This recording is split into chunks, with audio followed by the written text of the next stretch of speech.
요즘 그 온라인 강의가 한창인데,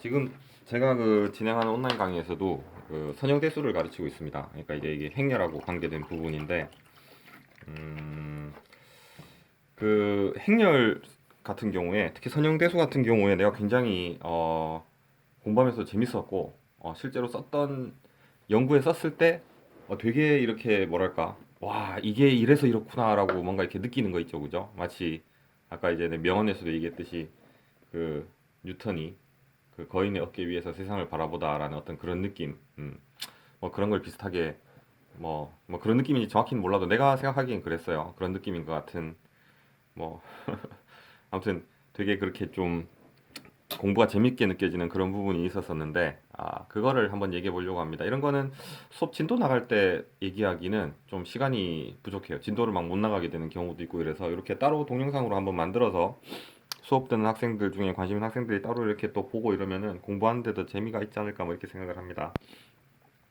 자, 그 선형대수 이제 특히 이제 행렬로 만들어 가지고 뭐 벡터를 만들고 뭐 이렇게 고유치 구하고 뭐 고유 벡터 구하고 뭐 나중에 뭐 이제 로 오퍼레이션도 하고, 그죠? 뭐 크레이머스 룰 뭐 이런 것만 배우는데, 이게 배우면서 그런 것 같아요. 이게 도대체 어디 쓰이는 거지? 이거를 잘 모르면은 배우면서 좀 답답한 것 같아요. 근데 실제로 그 심리학 쪽에서도 그렇답니다. 내가 이제 그 뭐지?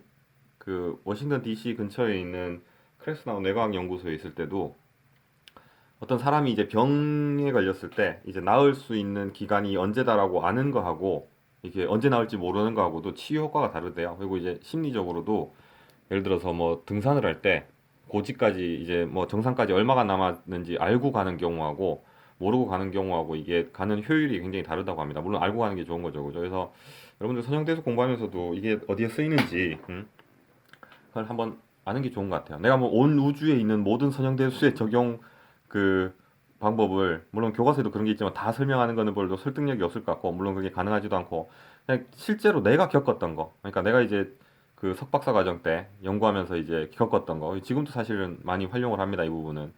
그거에 대해서 그냥 내가 이렇게 실제로 겪었던 걸 얘기해 주는 게 제일 실제로 전달력이 좋지 않나 생각합니다. 진짜 있었던 일이고 진짜 내가 느꼈던 거니까. 아무래도 남이 어떻더라 이런 거는 별로 안 와닿죠, 그죠?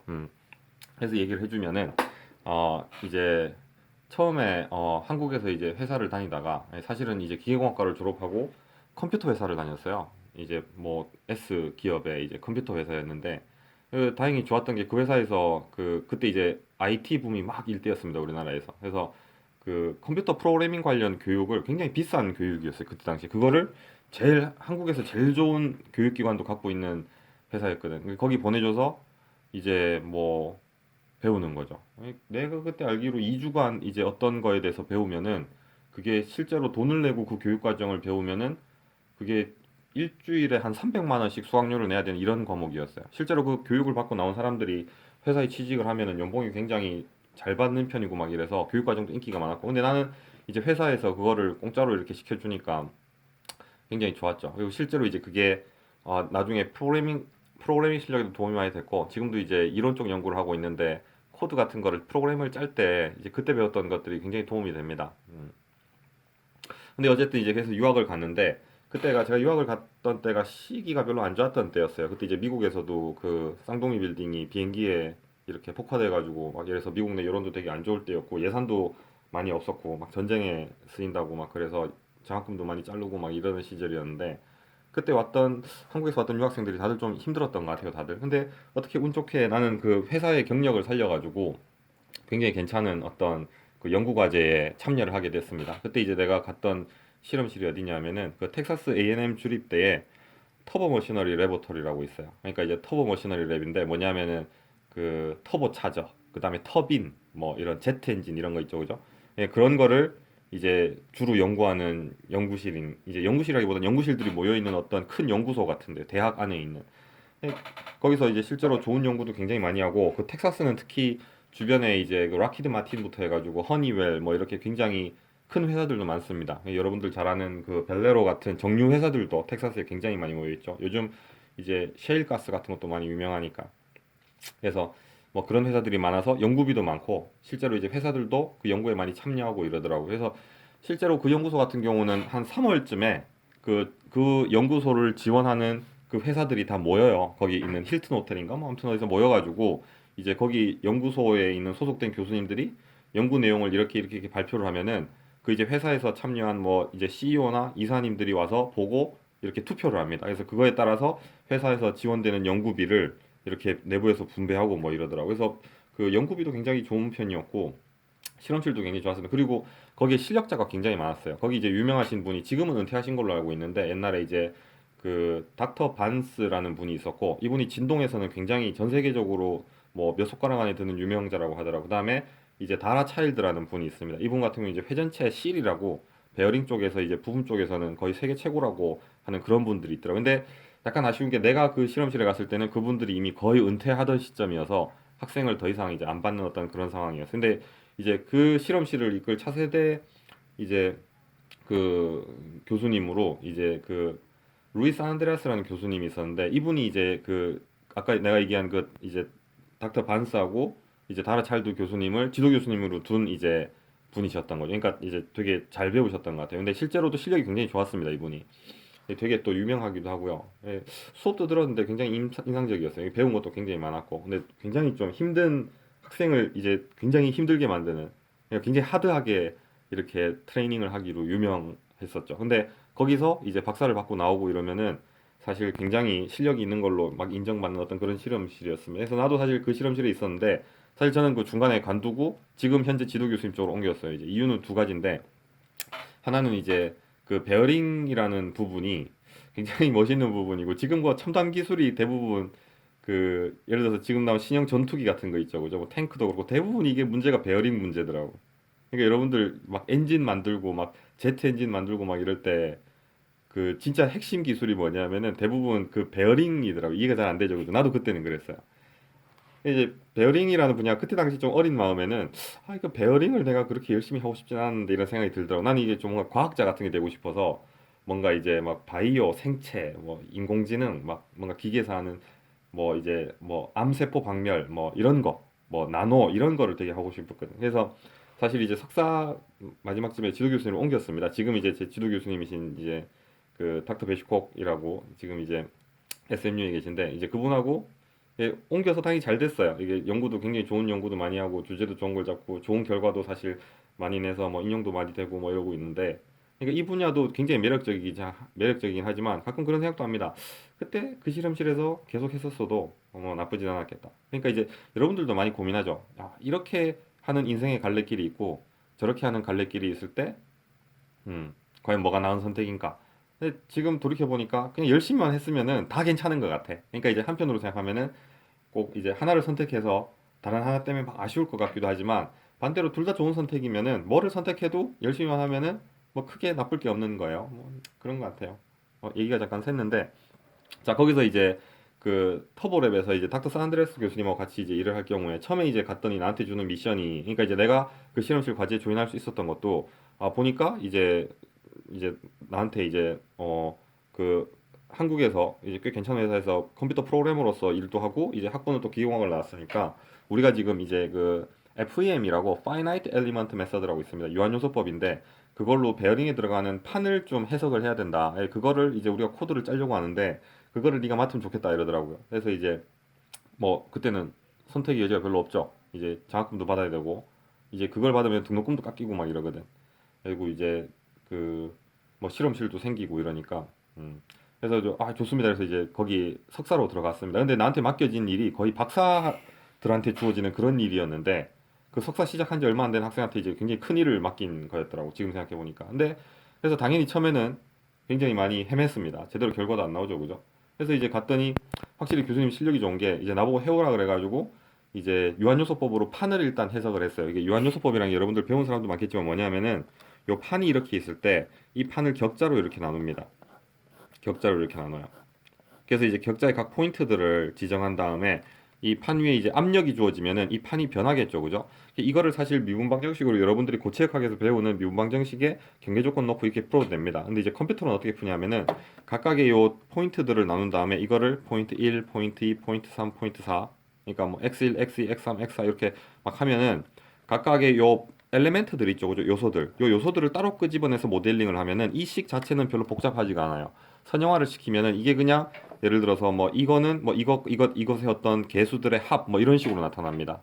그러니까 이제 연립 방정식으로 요게 이제 예를 들어서 포인트가 1에서부터 100까지 있으면은 변수가 x1, x2 해서 개수가 뭐 예를 C1, C2 해가지고 뭐 C100에 x100 뭐 이런 식으로 나오는 어떤은 이제 뭐 변형 뭐 디스플레이스먼트다 변형이 얼마다 뭐 이렇게 나오는 거죠.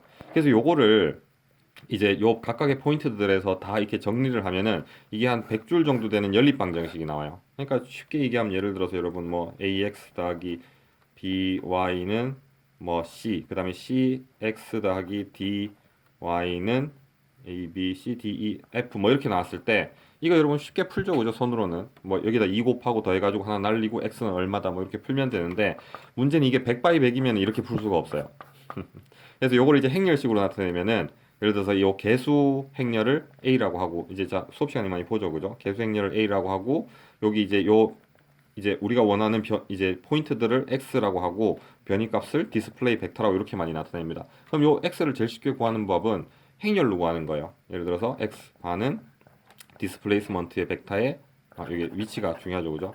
a의 역행렬의 디스플레이스먼트 벡터 이렇게. 그래서 역행렬만 구하면은 이게 이제 뭐 각 포인트에 이 압력이어야 되겠다. 뭐 압력이든 뭐든 간에 이제 그 얘를 변이라고 그러고 변하는 값이 있고 얘가 이제 압력이라 그러면 바꿉시다. 이제 압력이 얼마가 주어졌을 때 얘가 이제 변하는 양이라고 칩시다. 그러면 이제 요 압력에 따라서 변하는 양이 구해지는 거죠. 그래서 이제 사실 이게 역행렬만 구하면 풀려요. 이게 풀리면 어떻게 되냐면은 요 판을 옆에서 이렇게 봤을 때 판이 처음에는 평평하다가 위에서 압력이 주어지면은 이 부분이 고정돼 있다 그럴 때 이게 이렇게 변하는 모습을 우리가 풀 수가 있습니다.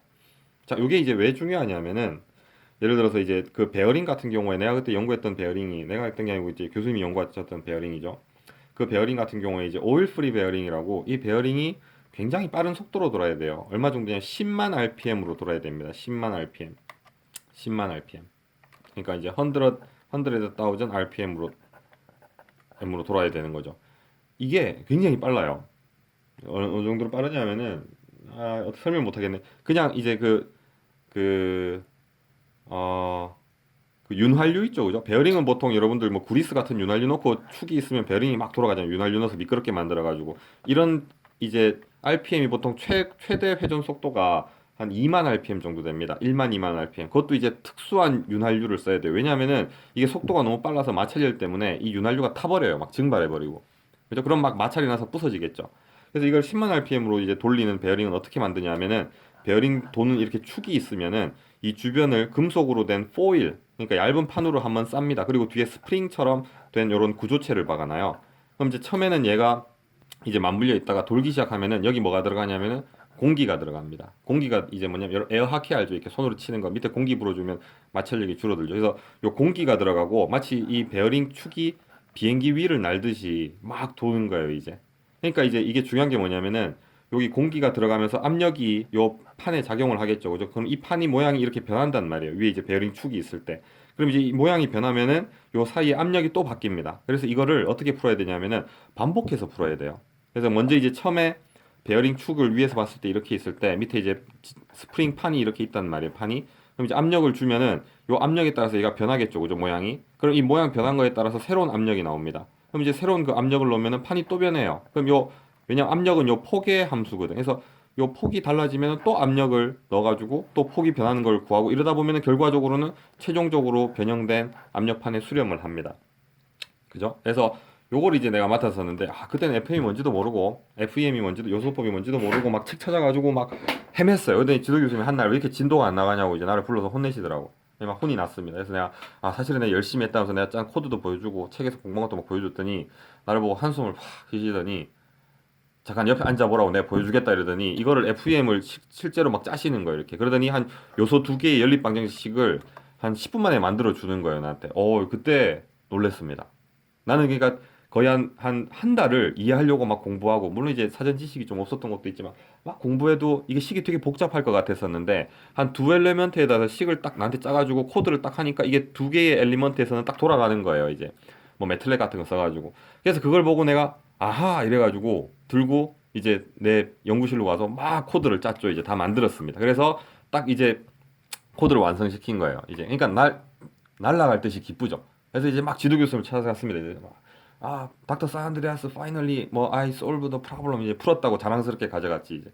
네, 가져가서 실제로 이제 초기 압력을 딱 줬어요. 베어링 축이 있을 때 압력을 딱 줬더니 이제 이 매트릭스를 이제 역행렬을 구하겠죠, 그죠? 그래서 역행렬을 구할 때 이제 그때 썼던 방법이 자코비안 메서드를 써가지고 이제 풀었었는데 그냥 함수를 썼어요. 왜냐하면은 그 뉴메리컬 레시피라고 어떤 그 행렬에서 이제 내가 그때 포트란으로 코드를 짰었는데 이렇게 역행렬 구하는 함수를 이미 만들어 놓은 게 많이 있습니다. 왜냐하면 그게 비슷하니까. 그래서 그걸 썼더니 이게 좀 시간이 걸리는 거예요. 그래서 처음에 이제 압력을 탁 넣었더니 얘가 이제 요 각각 포지션에 따라서 압력을 막 넣고 디스플레이스먼트 변이를 막 계산하더니 결과가 띵 나오는 거예요.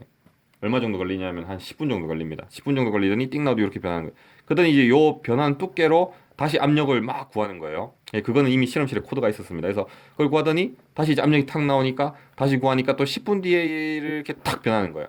그러니까 10분에 탁탁 변하는데 이게 한 100번을 반복해야지 최종 수렴 가더라고요. 내가 교수님한테 이거 내가 테스트 해봤는데 결과랑 맞게 나오고 사실 이거 단순화시켜서 그냥 이제 빔식에다가 넣어가지고 여러분들 고체학에서 배우는 거 있죠, 그죠? 거기 이제 1차원으로 단순화시켜서 풀었더니 결과가 거의 비슷하게 나온다. 그래서 결과가 맞다 그랬더니 또 다시 나를 이렇게 좀 약간 뭐 한심한 눈은 아니고 그냥 이렇게 답답하게 보는 거예요. 그러더니 나는 네가 생각보다 더 똑똑할 줄 알았는데 이러는 거예요. 이제 그러더니 이렇게 하지 말고 내가 두 단어를 알려줄게 이러더니 촐레스키 디컴포지션을 쓰고 그 다음에 이제 밴드 위스라는 게 있다. 그래서 그거를 적용해서 이제 네가 쓴 그 포트란 코드에 있는 그 역행렬 구하는 그 단순한 거 쓰는 거는 학부생들이 하는 수준이다. 뭐 학부생을 무시하는 건 아니지만 그러지 말고 이제 역행렬 구하는 함수 정도는 그렇게 뉴메리컬 레시피에 만든 코드 쓰지 말고 네가 직접 좀 만들어 보는 게 어때? 이러는 거예요.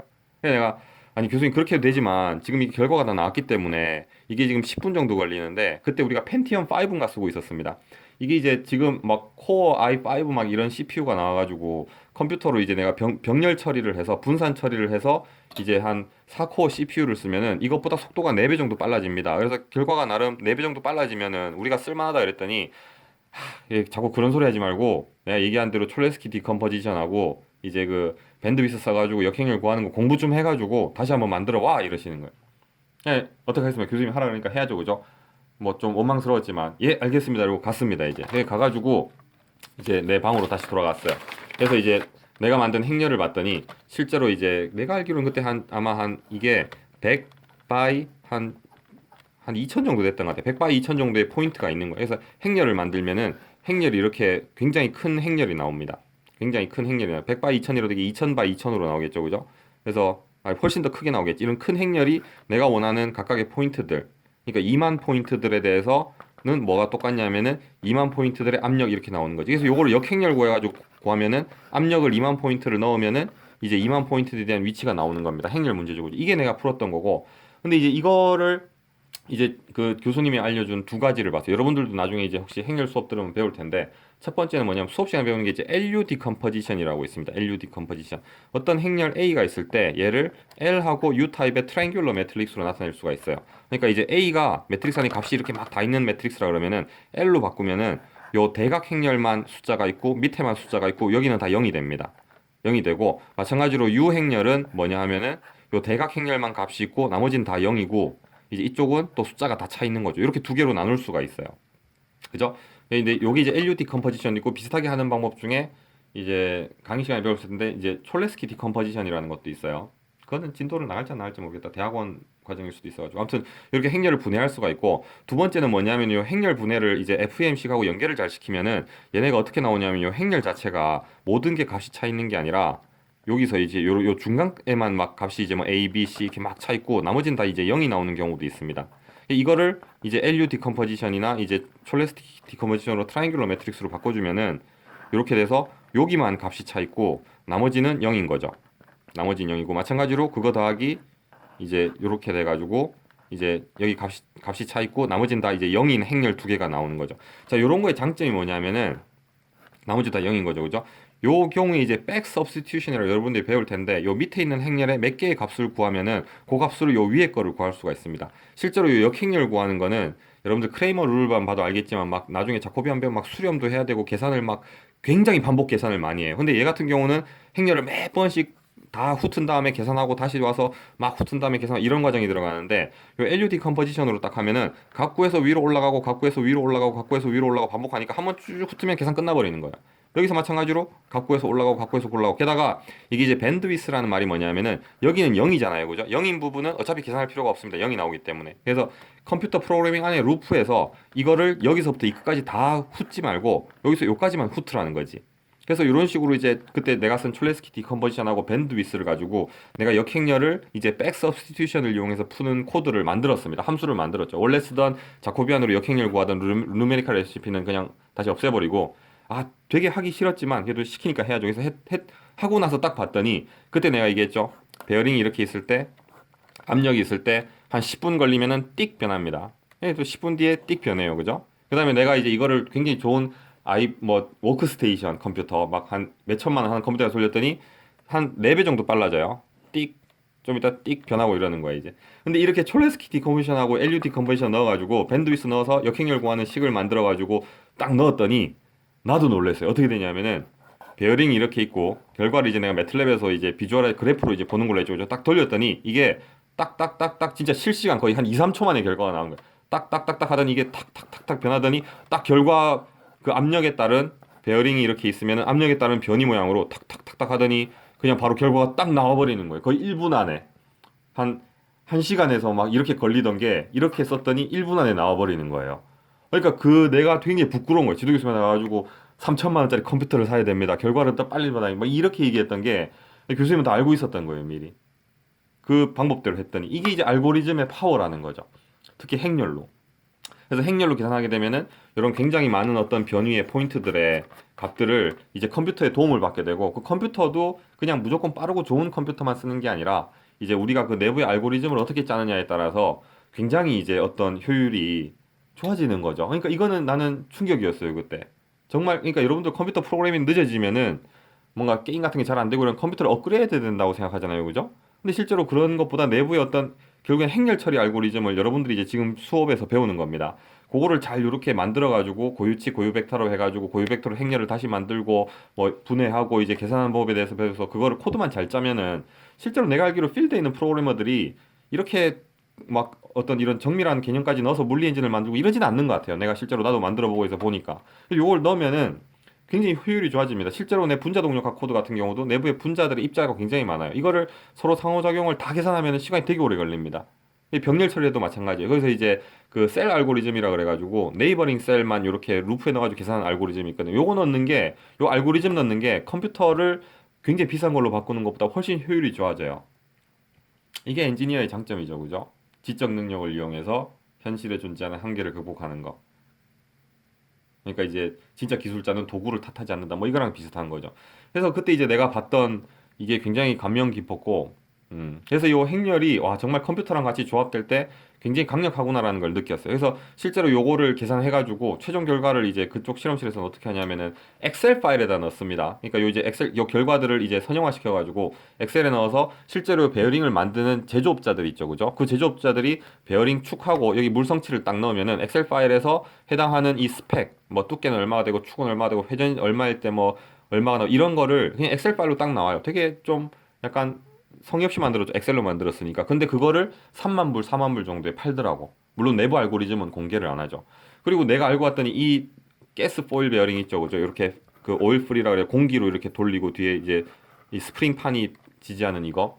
이게 나중에 봤더니 이게 이제 보안 과제였더라고요. 그 미국에서 국가 보안 과제였는데 거기 이제 락히드 마틴하고 이제 노스룩 그루먼부터 해서 허니웰 이런 회사들이 있는데 이게 그때 유명한 지금 전투기 있죠. 새로 개발된 전투기 F-22 랩턴가 뭐 이런데 거기 콕핏 쪽에 그 그러니까 들은 얘기예요. 이거는 그러니까 이런 거 가지고 뭐 출처가 어디냐 이러면 나도 할 말이 없습니다. 지나가면서 들은 얘기라서 거기 이제 그 콕핏 쪽에 그 뭐니 파일럿이 있잖아요. 그죠? 그 내부에 콕핏 안에 압력을 일정하게 유지해 줘야 되는데 거기에 이제 압력을 유지하는 펌프에 이 베어링을 쓸 계획이었다 그러더라고 옛날에. 근데 이제 그게 뭐 카드라는 얘기입니다. 나도 몰라요. 근데 그 베어링이 굉장히 빨리 돌아야지 효율이 좋고 가벼운 거예요. 비행기니까 가벼워야 되죠. 그죠? 근데 이게 이제 10만 rpm으로 돌아야 되는데 그게 이제 예측이 안 되고 뭐 중간에 망가지고 이러면 안 되는 거지. 그래서 실제로 그 힐튼 호텔에서 보면 미팅할 때 그쪽 담당자가 참고로 그 힐튼 호텔에 모이는 사람들 중에 놀란 게 한국 회사도 하나 있었습니다. 그래서 그 거기서 오신 이사님하고도 내가 그때 스테이크도 얻어먹고 그랬었는데 나서 이렇게 막 밥 사주더라고. 그랬더니 나중에 자기 회사 오면 좋겠다고 막 이렇게 얘기하는데 안 가고 지금 이 학교에서 학생들 가르치죠, 그죠? 아무튼 뭐 근데 그때 이제 얘기하는 게 그쪽 회사 엔지니어도 있는 거예요. 오더니 아니 이 베어링이 빨리 도는 건 알겠는데 이 포일 위에 있으니까 이건 뭐 막 비행기가 보면은 막 미사일도 쏘고 말이야, 롤도 하고 막 충격하고 막 G 그래비티도 장난이 아닌데 이게 버티겠냐고 공기로 이렇게 해가지고 했더니 지도 교수님이 갑자기 망치 가져와 보라 그러더니 망치로 이 10만 RPM으로 돌고 있는 베어링을 막 위에서 꽉 내리치는 거예요. 쾅쾅 내리치는 거예요. 우리는 이게 굉장히 빨리 돌고 무섭고 부서지면 총알처럼 날아가거든. 그래서 막 숨었습니다. 근데 딱 보더니 이게 이렇게 망치로 때려도 멀쩡한데 당연히 괜찮죠 이러시는 거예요. 내 눈앞에서. 그래서 그때 하나 느낀 게 저렇게도 검증을 하는구나 뭐 이렇게도 생각을 했습니다. 재밌죠, 그죠? 근데 그렇게 하면 안 되겠죠, 그죠? 그렇게 하면 안 됩니다. 근데 지도 교수님은 잘 아니까 이제 그때 그거에 대한 장점이 있으니까 뭐 그랬었고. 아무튼 그래서 나는 학생들한테 수업 시간에 농담으로 이렇게 얘기합니다. 여러분들은 이제 컴퓨터 배경 화면에 그러니까 뭐 걸그룹이라든가 아니면 좋아하는 보이그룹 사진을 이제 아이돌들 사진을 넣으면은 기분이 편해지지 않냐고. 나는 한때 요 이제 행렬을 LU 디컴포지션 시켜가지고 대각항만 남아있고 나머지가 0으로 채워진 빽빽한 행렬을 보면 너무 마음이 편해져서 그거를 배경화면으로 둔 적이 있다라는 농담을 했어요. 당연히 농담입니다. 그 배경화면 쓴 적 없어요. 근데 그 정도로 어떤 행렬에 삼각형 행렬로 이렇게 분할이 돼가지고 뭔가 이 행렬이 간단히 구해진 알고리즘을 보면은 이게 컴퓨터의 계산 시간하고 연관이 있기 때문에 굉장히 효율적인 계산 시간하고 연관이 있기 때문에 굉장히 재밌었습니다. 물론 이게 진동하고도 관계가 있어요. 진동에서 이제 여러 시스템이 진동할 때 고유치를 구하면은 그게 이제 고유 진동수가 나오고 이제 진동도 모드가 있거든. 두 시스템이 이렇게 진동할 때 같이 진동할 수도 있고 다른 쪽으로 진동할 수도 있어요. 그죠? 근데 이게 고유치 고유 벡터 이제 분석을 해가지고 행렬을 이렇게 쪼개서 조각조각을 내놓으면은 거기서 이 시스템이 어떻게 진동하는지도 다 나옵니다. 그래서 이 행렬이 재밌는 부분이 굉장히 많아요. 그래서 이게 이제 내가 연구할 때 느꼈던 어떤 그런 경험이고 재밌었나 모르겠네요. 이런 것도 이제 여러분들 그 수업 들으면서 좀 공부가 지루하고 재미없으면은 저런 일도 있구나라고 그냥 좀 뭐 이렇게 한번 들었다 뭐 요 정도 뭐 가볍게 뭐 그렇게 뭐 이렇게 쉬는 시간에 잠깐 볼 수 있는 어떤 그런 내용이었으면은 좋았겠습니다.